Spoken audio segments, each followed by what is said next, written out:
आजचा प्रवचन विषय आहार, आरोग्य आणि अध्यात्माचे रहस्य। बंधूंनो आणि भगिनींनो, माणसाच्या जीवनात तीन गोष्टी अत्यंत महत्त्वाच्या आहेत: आहार, आरोग्य आणि अध्यात्म। आहार शुद्ध असेल तर शरीर निरोगी राहते, शरीर निरोगी असेल तर मन प्रसन्न राहते, आणि मन प्रसन्न असेल तर अध्यात्माचा मार्ग सहज खुला होतो। संत तुकाराम महाराज म्हणतात, शरीर माध्यम खलु धर्म साधन।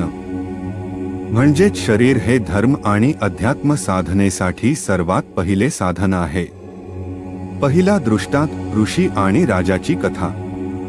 प्राचीन काळी एका राज्याचा राजा अत्यंत धार्मिक होता। मोठमोठे यज्ञ, दानधर्म, पूजाअर्चा सर्व काही तो करत असे, पण त्याला शांती मिळत नव्हती। एके दिवशी तो एका ऋषींकडे गेला। राजा म्हणाला, गुरुवर्य, मी सर्व काही करतो तरी मन शांत होत नाही। ऋषींनी विचारले, राजन, तुझा आहार कसा आहे? राजा आश्चर्यचकित झाला। माझ्या प्रश्नाचा आणि आहाराचा काय संबंध? ऋषी म्हणाले, संबंध खूप मोठा आहे। ऋषींनी राजाला 7 दिवस आश्रमात ठेवले। साधे अन्न, भाकरी, फळे, दूध आणि नामस्मरण। 7 दिवसांनंतर राजाच्या चेहऱ्यावर विलक्षण तेज आले। राजा म्हणाला, गुरुवर्य, मन इतके शांत कधीच नव्हते। ऋषी हसले, राजन, तू देव शोधत होतास, पण प्रथम शरीर आणि मन शुद्ध करणे विसरलास। आहाराचे रहस्य: आपण जे खातो तेच आपण बनतो। सात्विक आहार, फळे, दूध, तूप, भाज्या, धान्य असा आहार मन शांत करतो। राजस आहार: अति तिखट, अति खारट, अति मसालेदार असा आहार मन अस्थिर करतो। तामस आहार: शिळे अन्न, व्यसनयुक्त पदार्थ, अति जंक फूड असा आहार मनाला अंधाराकडे नेतो। भगवद्गीतेत भगवान श्रीकृष्णांनी याचे सविस्तर वर्णन केले आहे। दुसरा दृष्टांत 2 शिष्य। एका गुरुकडे 2 शिष्य होते। दोघेही साधना करत होते, पण एकाची साधना प्रगती करत होती, दुसऱ्याची नाही। गुरूंनी निरीक्षण केले, पहिला शिष्य साधा सात्विक आहार घेत असे, दुसरा शिष्य स्वादासाठी जगत होता। एक दिवस गुरूंनी दोघांना पाण्याचे भांडे दिले। पहिल्या भांड्यात स्वच्छ पाणी होते, दुसऱ्यात चिखल मिसळला होता। गुरूंनी विचारले, दोघांमध्ये सूर्याचे प्रतिबिंब दिसते का? पहिला म्हणाला, हो। दुसरा म्हणाला, नाही। गुरु म्हणाले, मनाचेही तसेच आहे। शुद्ध आहार मन स्वच्छ करतो, स्वच्छ मनातच परमात्मा प्रतिबिंबित होतो। आरोग्याचे आध्यात्मिक महत्त्व: अनेकांना वाटते की अध्यात्म म्हणजे फक्त मंदिर, पूजा आणि भजन, पण शरीर आजारी असेल तर ध्यान बसत नाही, मन एकाग्र होत नाही। म्हणूनच योगशास्त्रात शरीराची काळजी घेणे ही सुद्धा साधना मानली आहे। आरोग्याचे 4 स्तंभ: 1. योग्य आहार, 2. पुरेशी झोप, 3. नियमित व्यायाम, 4. सकारात्मक विचार। तिसरा दृष्टांत वृद्ध साधू। हिमालयात एक साधू राहत होते। वय 90 वर्षे, तरीही चालण्यात वेग, डोळ्यात तेज। एका युवकाने विचारले, बाबा, तुमच्या दीर्घ आयुष्याचे रहस्य काय? साधू म्हणाले, मी जेवणासाठी जगलो नाही, जगण्यासाठी जेवलो। युवक चकित झाला। साधू पुढे म्हणाले, अन्न औषधासारखे खा, औषध अन्नासारखे खाण्याची वेळ येणार नाही। अध्यात्माचे खरे रहस्य: आज अनेक लोक पैसा कमावतात, मोठे घर घेतात, गाड्या घेतात, पण मनःशांती हरवते, कारण अध्यात्माशिवाय जीवन अपूर्ण आहे. अध्यात्म म्हणजे संसार सोडणे नाही. अध्यात्म म्हणजे संसारात राहून देवाला स्मरणे. आई जेवण बनवते, तेही अध्यात्म.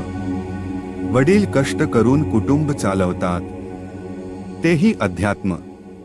प्रामाणिकपणे काम करणे, हेही अध्यात्म. चौथा दृष्टांत श्रीकृष्ण आणि सुदामा. सुदामा गरीब होता, श्रीकृष्ण द्वारकेचा राजा. तरीही कृष्णाने सुदाम्याच्या प्रेमाला सर्वाधिक महत्त्व दिले. कारण देवाला वैभव नको असते, देवाला शुद्ध मन हवे असते. शुद्ध मनासाठी शुद्ध आहार, निरोगी शरीर आणि सात्विक जीवन आवश्यक असते. आधुनिक काळातील मोठी चूक. आज लोकांकडे वेळ नाही. मोबाईल आहे, इंटरनेट आहे, पण शांतता नाही. महाग अन्न आहे, पण आरोग्य नाही. मोठे घर आहे, पण आनंद नाही. कारण आपण शरीराला खाऊ घालत आहोत, पण आत्म्याला उपाशी ठेवत आहोत. आत्म्याचे अन्न म्हणजे नामस्मरण, प्रार्थना, सत्संग, चांगले विचार, सेवा. अंतिम महान दृष्टांत दीप आणि मंदिर. एका गावात भव्य मंदिर होते, पण रात्री मंदिरात अंधार असे. एक वृद्ध संत रोज एक छोटासा दिवा लावत असत. लोक हसत, इतक्या मोठ्या मंदिरात एका दिव्याने काय होणार. संत हसून म्हणाले, पूर्ण अंधार घालवण्यासाठी सूर्याची गरज नसते, एक दिवाही पुरतो. आपल्या जीवनातही तसेच आहे. एक चांगला विचार, एक चांगली सवय, एक नामस्मरण, एक सात्विक आहार जीवन बदलण्यासाठी पुरेसा असतो. शेवटची मनाला भिडणारी भावनिक वाक्ये. शरीरासाठी अन्न मिळेल, पण आत्म्यासाठी नामस्मरण नसेल तर जीवन रिकामे राहते.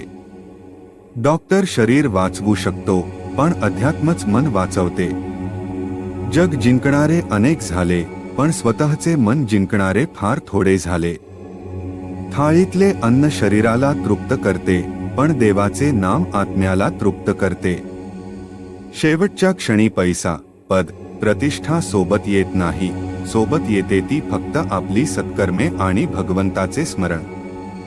आहार शुद्ध तर विचार शुद्ध, विचार शुद्ध तर जीवन शुद्ध, आणि जीवन शुद्ध तर देव स्वतः तुमच्या हृदयात प्रकट होतो. प्रवचन समाप्तीचे 10 कर्ममंत्र संदेश. 1. जेवण करण्यापूर्वी देवाचे स्मरण करा, कारण अन्न हे केवळ पोटासाठी नाही तर जीवनासाठी असते. 2. शरीर निरोगी ठेवणे हेही एक पुण्यकर्म आहे, कारण निरोगी शरीरातच निरोगी विचार जन्म घेतात. 3. दररोज किमान 5 मिनिटे नामस्मरण करा, मनातील असंख्य चिंता आपोआप दूर होतील. 4. जिभेवर नियंत्रण ठेवा, कारण अनेक रोग पोटातून आणि अनेक दुःखे शब्दातून निर्माण होतात.